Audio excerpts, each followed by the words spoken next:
ახალგაზრდა ყვება თავი. მოგესალმებით მეგობრებო. რამდენიმე დღის წინ ინტერნეტში გავრცელდა ინგლისურენოვანი ვიდეოს ქართული დუბლაჟი, სადაც ინდოური წარმომავლობის ახალგაზრდა ყვება თავის თავგადასავალს, რომ ის იყო მუსლიმი იმამი ერთ-ერთ მეჩეთში გადაგებდა. შემდგომ გახდა ქრისტიანი და თავისი გაქრისტიანების ისტორიას თავგადასავალს გვიყვება.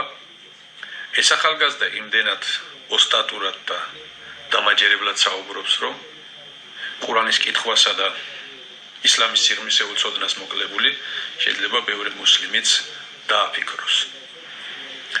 აღნიშნული ვიდეო რამდენიმე სოციალური ქსელის ძალიან ბევრმა მომხმარებელმა გამომიგზავნა.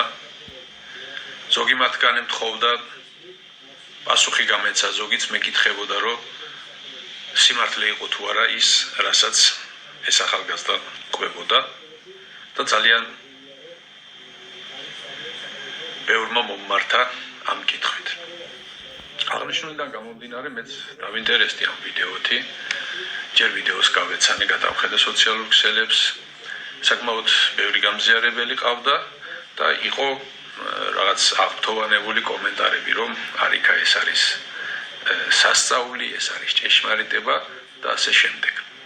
თუმცა სინამდვილეში სულაც არ არის სასწაული, უბრალოდ ყურანისა და ისლამის უცოდინრობა არის, მე ამას ასე დავარქვამდი ამ თემას. თუ ადამიანს არ დაეზარება ხელში მოიმარჯვოს ყურანი და გადაამოწმოს თვითონ ის ყველაფერი, რაზეც ეს ადამიანი საუბრობს, თეოლოგიური ცოდნის გარეშეც თვითონ დარწმუნდება ბევრ საკითხში, რომ ისე არ არის, როგორც ეს ადამიანი ყვება. მოდით ახლა თვითონ ვიდეოს გადავხედოთ და გავეცნოთ მის შინაარს და შემდგომ მოვისმინოთ ყველა აღნიშნულთან ისლამის პოზიცია, ისლამის სწორი ახსნა და განმარტებები, რაც ეხება წმინდა ყურანს. მაშინ, როდესაც მეჩეთში მსახურობდი იმამად, სასულიერო პირად, ერთხელ ვიქადაგე, რომ იესოს ქრისტე არ არის ღმერთი. ჩემთვის ღმერთი მხოლოდ ალაჰი იყო და ვფიქრობდი, რადგან ალაჰი არასოდეს დაქორწინებულა, მას არ ჰყავს ძე, ამგვარად ვქადაგებდი, რომ იესო არ არის ღმერთი. უეცრად მსმენელებიდან ვიღაცამ მკითხა, ვინ არის იესო? შეიძლება მუსლიმანი იყო, მაგრამ მეკითხებოდა, ვინ არის იესო? ვქადაგებდი, რომ იესო ღმერთი არ არის, მაგრამ დაისვა კითხვა, ვინ არის ის? იმის გასაგებად, თუ ვინ არის იესო, ყურანი კიდევ ერთხელ თავიდან ბოლომდე წავიკითხე. ყურანის ძალიან ბევრი აიათი იმდენად პირდაპირია იესოს ვინაობის შესახებ, რომ ამისთვის განმარტებაც არ არის საჭირო. ამის გასარკვევად მხოლოდ რამდენიმე აიათიც საკმარისია. თუმცა ამის შესახებ აიათები მართლაც ბევრია ყურანში.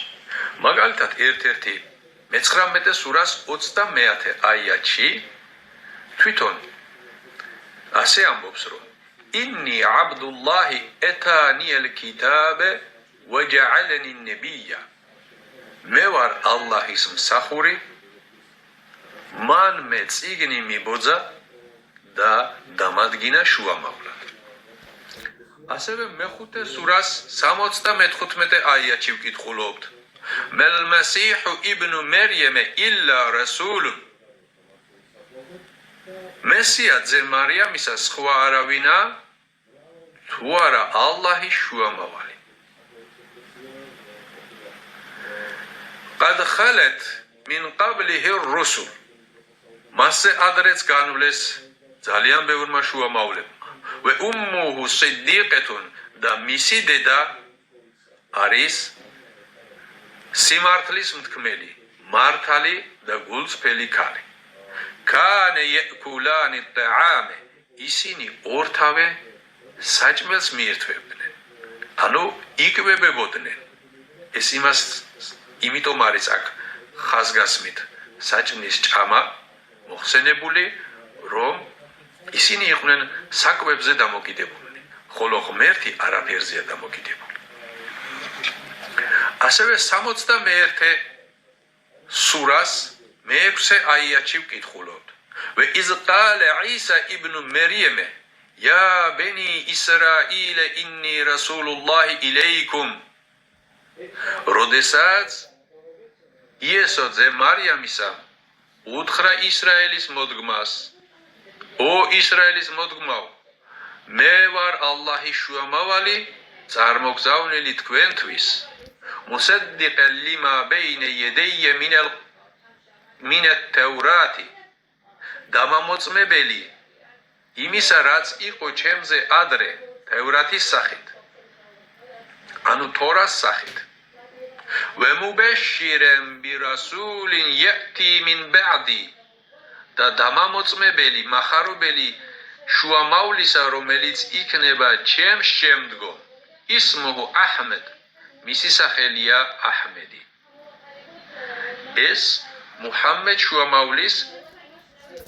მეორე სახელი გახლავთ აჰმედი მუჰამმედი ერთი ფუძისგან მომდინარეობს და წინა წიგნებში ყურანზე წინანდელ ღვთიურ წერილებში მისი სახელი ნამახარებლები იყო როგორც აჰმედი და არა პირდაპირ მუჰამმედი